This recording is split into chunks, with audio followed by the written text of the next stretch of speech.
일부 새로운 이웃 여름방학이 시작된 어느 날, 나는 가족과 함께 교외에 있는 오래된 시골집으로 휴가를 떠났다. 그곳은 조용하고 한적한 마을로 몇 안 되는 집들이 띄엄띄엄 자리 잡고 있었다.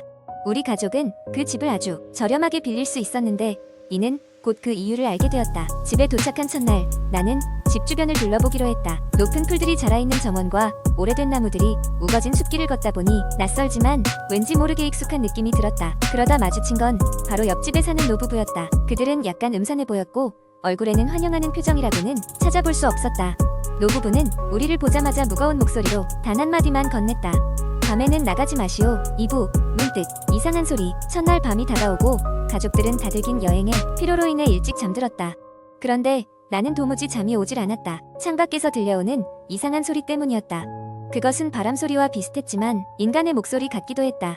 창문을 열어보니 어디선가 흐느끼는 소리가 들려왔다.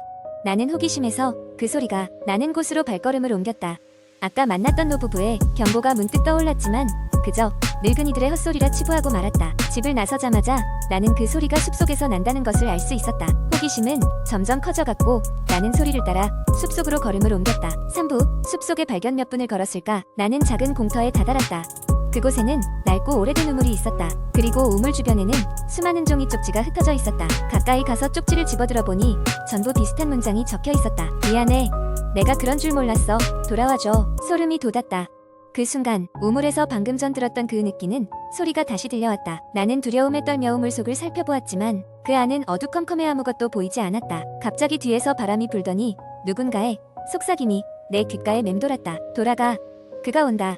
4부. 탈출 혹은 도주. 공포를 이기지 못한 나는 미친 듯이 집으로 달려갔다. 하지만 집에 도착했을 때 모든 것이 이상하게 느껴졌다. 가족들은 깊이 잠들어 있었고 집안은 얼음장같이 차가웠다. 나는 불안을 견디지 못하고 가족들을 깨우려 했지만 그들은 좀처럼 일어나질 않았다.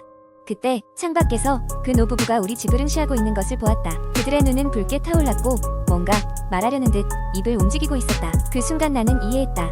그들이 우리에게 어떤 경고를 했는지를. 나는 마지막 용기를 짜내어 가족들을 깨웠고 우리가 집을 떠나야 한다고 간신히 설득했다. 우리가 서둘러 짐을 챙겨 집을 떠나려 할 때 갑자기 창문과 문이 흔들리기 시작하고 들끓는 이명이 귀를 파고들었다. 하지만 나는 후회하지 않았다. 무슨 일이 일어날지에 대해, 그리고 우리가 아까 그 흐느끼는 소리의 정체를 알아내지 못할지언정 여기를 벗어나는 것이 유일한 방법이었으니까. 에필로그. 끝나지 않은 이야기. 다시 도시로 돌아온 우리는 그 사건을 떠올리기만 해도 오싹함을 느낀다. 그러나 몇 주 후 그 마을에 대한 뉴스를 접하게 되었다. 우리의 방문 이후 그 집에 거주하던 사람들은 하나같이 한밤중에 실종되었다는 소식이었다. 그리고 기사 아래에는 악취가 나는 오래된 우물 사진이 실려 있었다. 그 우물은 검은 물로 가득 차 있었고 누구도 그 안을 들여다보지 않았다. 아직도 가끔씩 그날 밤에 악몽이 나를 괴롭힌다. 그 흐느끼는 소리와 귓가에 맴돌던 속삭임이 그 여름밤 나는 어떤 비밀에 대해 조금 맛본 것에 불과했는지도 모른다. 그러나 그 비밀은 앞으로도 밝혀지지 않을 것이다. 누군가 그 우물 안을 제대로 들여다보지 않는 이상. 두 번째 이야기. 몇 년 전 한적한 시골 마을에 은퇴 후 조용히 살기를 꿈꾸던 한 중년 부부가 있었습니다. 부부는 도시의 복잡함에서 벗어나고자 오래된 한옥을 매입했고 그 집은 산과 강이 보이는 평화로운 곳에 위치해 있었습니다. 사람들이 오가는 길목에서 조금은 떨어져 있어서 더욱 매력적이었습니다. 이사를 마친 후 얼마 지나지 않아서 부부는 마을 주민들로부터 그 집에 얽힌 소문을 하나 듣게 되었습니다. 예전에 그 집에 살던 한 가족이 있었는데 어느 날 그들의 딸이 실종되었고 얼마 후 그 딸은 근처 숲속에서 싸늘한 시체로 발견되었다고 했습니다. 당시 경찰은 사건을 조사했지만 범인을 잡지 못했고 미제 사건으로 남겨졌다고 합니다. 처음에는 부부도 단순한 소문이라고 생각했지만 집에 머무르면서 이상한 일들이 일어나기 시작했습니다. 밤이 되면 알 수 없는 소음이 집안에서 들렸습니다. 마치 누군가가 천장을 걷는 것 같은 발소리, 작은 물건들이 제자리를 벗어나 있거나 창문이 열려있는 경우가 빈번했습니다. 하지만 그 집에는 그들 외에는 아무도 살지 않았습니다. 부부는 이를 대수롭지 않게 여기려고 했지만 점점 그 정도가 심해졌습니다. 심지어 한밤중에 TV가 저절로 켜지면서 귓가에 윙윙거리는 전자음이 들리곤 했습니다. 결국 부부는 참다 못해 마을의 한 노인을 찾아가게 되었습니다. 그 노인은 그 집에 대해 꽤 많은 것을 알고 있는 듯 했습니다. 노인은 낮은 목소리로 그 딸이 보낸 신호일 수도 있어 라고 말했습니다. 그는 마치 그 영혼이 아직도 자신이 왜 죽었는지 알아달라고 애원하는 듯 하다고 경고했습니다. 노인은 또한 그 숲에 들어가면 길을 잃지 않도록 조심해야 한다라고 충고했습니다. 호기심과 불안감이 뒤섞여 부부는 사건의 진실을 파헤치기로 결심했습니다. 그들은 마을 도서관에서 오래된 기록을 찾아봤고 실종된 소녀의 일기를 발견했습니다. 일기에는 그녀가 집 근처 숲으로 비밀스러운 모험을 떠나곤 했다는 내용이 적혀 있었습니다. 그리고 그날이 마지막 모험이 되었던 것처럼 보였습니다. 부부는 일기의 내용을 바탕으로 숲으로 향했습니다.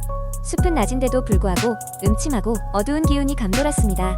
숲속을 헤매는 동안 부부는 이상한 형태의 구조물을 발견했는데 의식에 사용된 듯한 오래된 돌들이었습니다. 그들은 몸서리가 쳐졌지만 돌아설 수도 없었습니다. 그 순간 어디선가 소녀의 울음소리가 들려왔습니다. 그 소리에 이끌려 부부는 점점 더 깊숙이 숲으로 들어갔습니다. 마침내 그들은 오래된 나무 밑에서 작은 나무 상자를 발견했습니다. 상자 안에는 소녀가 남긴 것으로 보이는 목걸이와 낡은 사진이 들어있었습니다. 사진 속에는 소녀와 함께 가족 사진이었지만 부부가 본 적 없는 낯선 남자의 얼굴이 있었습니다. 그때 바람이 휙 불어오며 사진 속 인물과 닮은 누군가가 멀리 서 있는 것이 보였습니다. 부부는 소름이 돋았고 곧바로 집으로 돌아갔습니다. 돌아온 뒤 부부는 소녀의 죽음에 얽힌 진실을 알리기 위해 직접적인 후속 조치를 취하기로 결심했습니다. 그들은 경찰에 연락하여 발견한 증거물을 제출했고 그로 인해 사건은 재조사되었습니다. 마침내 그동안 소문으로만 남아있던 사건의 진상이 밝혀지면서 마을은 새로운 국면을 맞게 되었습니다. 그리고 부부의 집에서 다시는 기이한 일들이 일어나지 않았습니다. 소녀의 영혼이 이제야 안식을 찾은 듯 했습니다. 그 후 부부는 그 집을 아름답게 꾸미고 마을 사람들과 어울리며 성대한 파티를 열었습니다. 그 집은 이제 누구에게도 두려운 장소가 아니었고 소녀를 기리기 위한 아름다운 정원이 되었습니다. 이 이야기는 사람들 사이에 전해져 내려오는 이야기를 바탕으로 한 순수한 창작물입니다. 진실 여부와 상관없이 우리의 주변에는 종종 미스터리한 일들이 일어날 수 있다는 점을 상기시켜주는 이야기입니다. 세 번째 이야기. 어느 여름밤 나는 평소처럼 인터넷을 돌아다니고 있었다. 무더운 날씨 탓에 잠이 오지 않아 공포 게시판을 기웃거리던 중 진짜 경험담이라는 제목이 눈에 띄었다. 흥미를 느껴 클릭하자마자 숨이 턱 막히는 긴 사연이 펼쳐졌다. 작성자는 평소 귀신이나 초자연적인 현상을 믿지 않는다고 했다. 그렇지만 그날의 경험은 그의 믿음을 완전히 뒤흔들어 놓았다고 고백했다. 그는 과거 어느 여름 친구들과 함께 강원도의 작은 시골 마을로 여행을 떠났다. 시원한 강가에서 물놀이를 하고 마을 근처에 있다는 오래된 폐가를 탐험해보자는 계획이었다. 마을에 도착한 첫날 저녁, 그들은 저녁 식사를 마치고 캠프파이어를 하며 수다를 떨었다. 그때 마을 주민 한 분이 그들에게 다가와 말했다. 밤에 그 폐가에는 절대 가지 마시오. 무언가가 기다리고 있어. 대수롭지 않게 여기며 웃어넘겼지만 그 주민의 눈에는 알 수 없는 두려움과 경고가 서려 있었다. 다음 날 호기심 많은 친구들은 무시하고 폐가를 찾았다. 낡고 버려진 집은 꽤나 으스스했다. 주변엔 잡초가 무성했고 창문은 먼지와 거미줄로 뒤덮여 있었다. 그럼에도 불구하고 그들은 폐가 안으로 발걸음을 내디뎠다.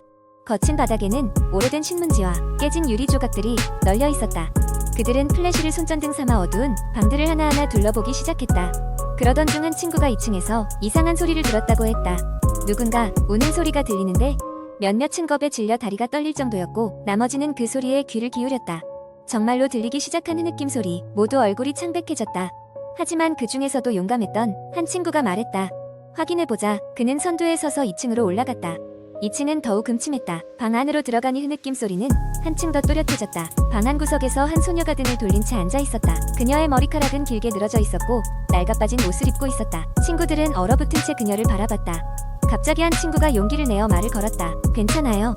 소녀는 대답 없이 계속 흐느껴 울었다. 그 순간 소녀가 천천히 고개를 돌렸다. 그리고 친구들은 숨이 멎는 줄 알았다. 얼굴은 새하얗고 눈은 피로 가득 차 있었다. 그녀의 입가엔 미소가 번졌다가 슬픔이 가득 차오르며 다시 흐느낌이 터져나왔다. 겁에 질린 친구들은 비명을 지르며 방을 뛰쳐나왔다. 그들은 폐가를 빠져나와 마을로 돌아올 때까지 숨도 제대로 쉬지 못했다. 몸서리치는 무언가가 그들을 내내 따라오는 것 같았다. 곧바로 마을 주민을 찾아갔고 그 주민은 깊게 한숨을 내쉬며 이야기해 주었다. 그 폐가에는 놀러갔다가 실종된 마을 소녀의 혼이 남아있다고. 그녀는 누군가를 기다리다 지쳐 사라졌고 그날 이후로 집은 버려진 채 귀신 이야기만 남았다고. 작성자는 그 이후로 초자연적인 것들을 쉽게 무시하지 않게 되었다고 했다. 아직도 종종 밤에 그 흐느낌 소리가 어딘가에서 들리는 듯한 착각에 빠져 잠에서 깨곤 한다고 고백했다. 그 사연을 읽은 후 나 역시 한동안 침대 곁불을 꺼놓지 않을 것이다. 이렇게 이야기는 끝이 났다. 사람들은 댓글을 통해 각자의 무서운 경험이나 그런 이야기가 얼마나 실감났는지를 공유했다. 나는 그날 밤 그 긴 여름밤에 대한 사연을 돌이키며 조금 더 더운 여름밤의 사람 냄새 나는 설레임 대신 으스스한 소름을 느끼며 잠에 들었다.